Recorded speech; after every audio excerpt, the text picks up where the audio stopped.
Peace and blessings, people. Peace and blessings. Assalamu alaikum. What it do, what it do, what it do, man. This is the one and only.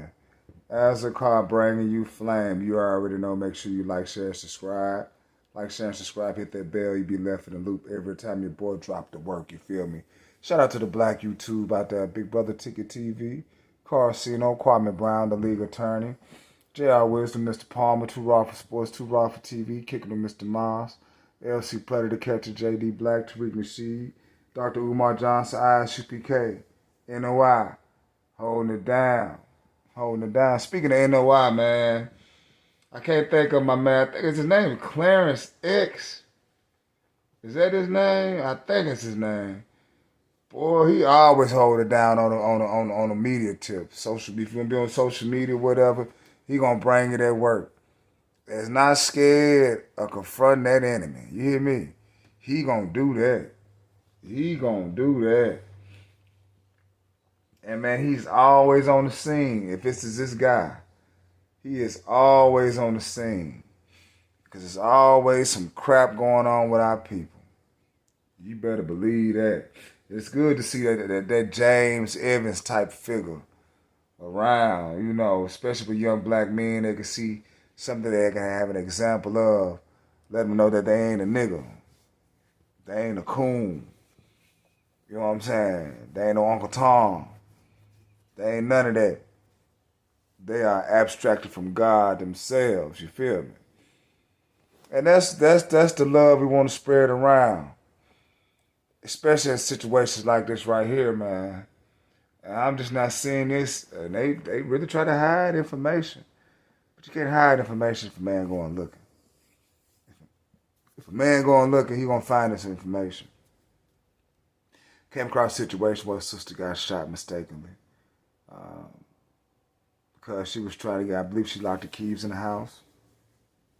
And she was trying to get in. So she had to break in the house, break a window to get in.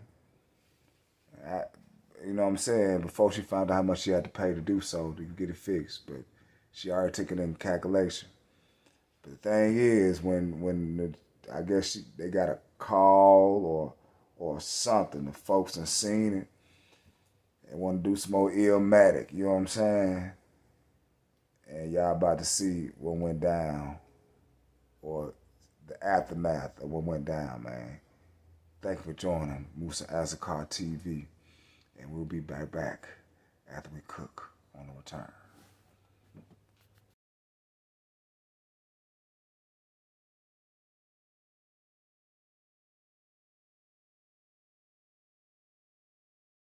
For your patience, and we apologize for our tardiness.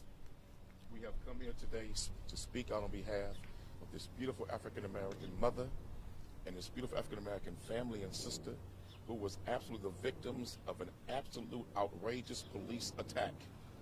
The Harris County Sheriff's deputies had no justifiable reason whatsoever to shoot into that apartment like they did, solely because they believed this sister was a burglar breaking into her own apartment.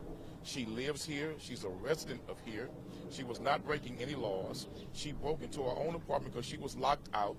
And when they came, they never gave them a chance whatsoever to explain the situation, to explain what was taking place or what was happening.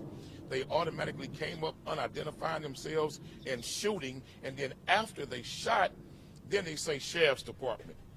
Why in the hell would you not identify yourself first? Why do you use your bullhorn? Why didn't you circle the complex from front to back and use your radio, your bullhorn, and say, come out with your hands up and identify yourself? Why did you shoot first, then identify yourself? You shot so many shots inside of that apartment. It's amazing, and only by God's grace, that this mother survived.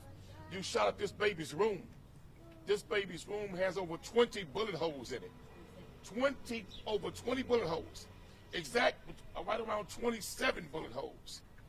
How in the hell can you all call yourselves well-trained police officers when you didn't even follow proper protocol and procedure? All you had to do was secure the perimeter, identify yourself. They would have came out and explained to you, there's no break-in. We live here.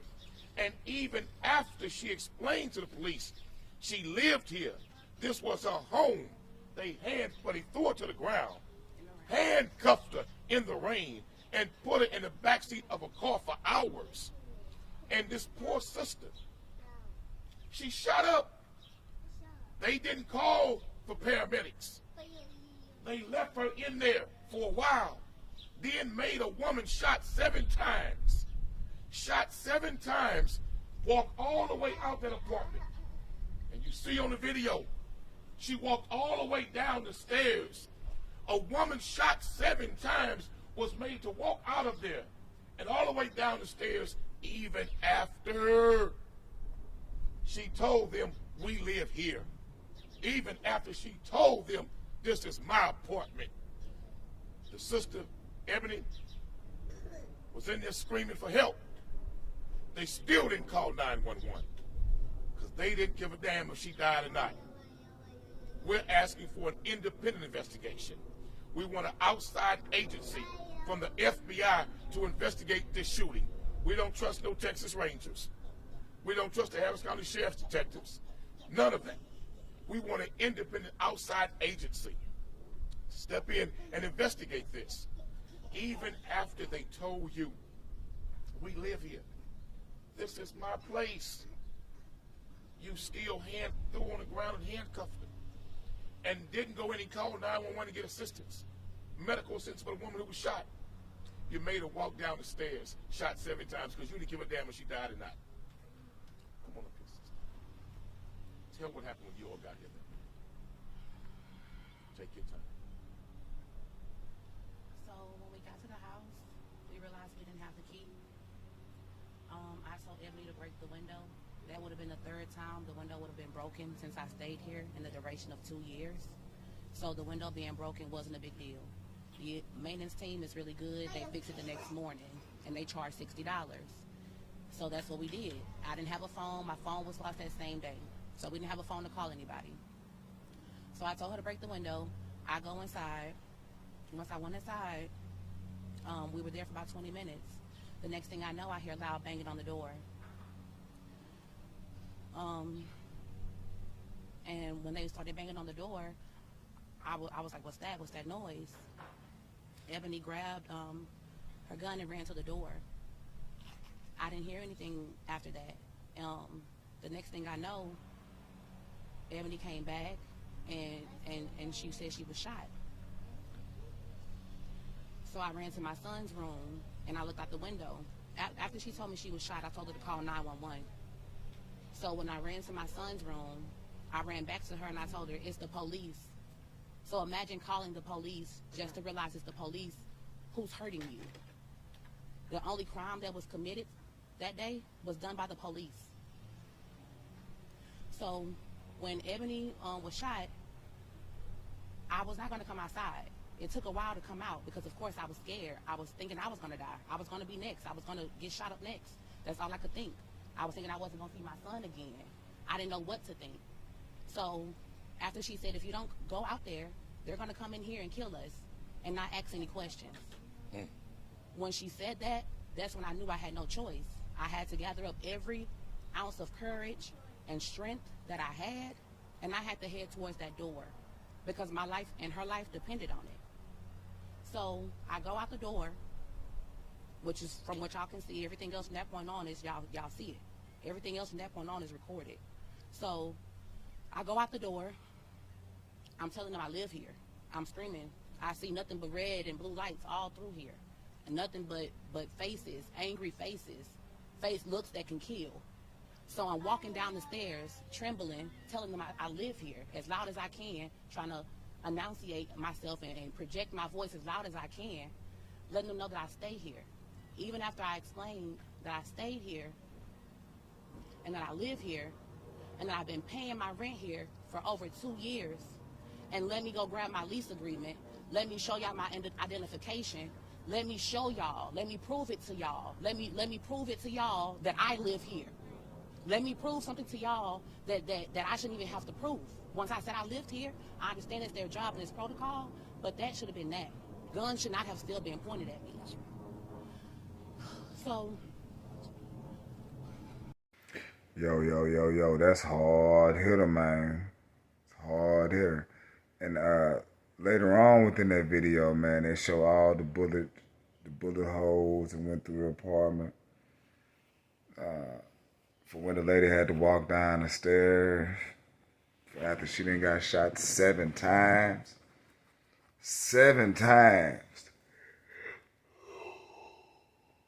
Ooh, excuse me, I'm tired. 7 times. 7 times, boy, that's hard. That's a hard hitter, man. What do y'all think, man? They tried to hide this one too, right? I'm going to leave link in the description box, man. And you know what I'm saying? Y'all leave me some comments. Let me know what you think about the video, man. It's crazy. It seems like this world we in, man, it's getting worse and worse and worse. This your boy Moosey, man. Make sure you like, share, and subscribe. Like, share, and subscribe. Peace. You want to be married? Absolutely. I've never been married. Okay, hold on. Let's just answer these questions. You're a mother of 4, and how many different fathers? 4. Holy. How many times have you been married? None. That ain't gonna work. I've been proposed to 3 times, but That ain't gonna work. That's not gonna work. Yeah, I never accepted. No. What I'm saying is not gonna work. There's no marriage to a woman who has 4 kids by 4 different men who's never been married. What guy wants to follow that? So your answer is I'm done. As far as marriage, in all likelihood, yeah. I mean, how old are you? 44. 44. First off, man, let's take you out of it. Do you have any sons? I do 2 sons. So 2 of your 2 sons come back and both of them say, "Hey, Mom, I found a woman with 4 kids from 4 different men. I'm gonna marry her." You're gonna say, "Go ahead, son. Let's go ahead and plan that up." Probably not. Exactly. I'll be honest, probably not. Exactly. Yes, absolutely. Exactly, because the men you're talking about are somebody's sons. I mean, here's the thing: if you didn't need to be married to have babies, you don't need to be married. You don't need to be married now. That's really how men think about it. You want to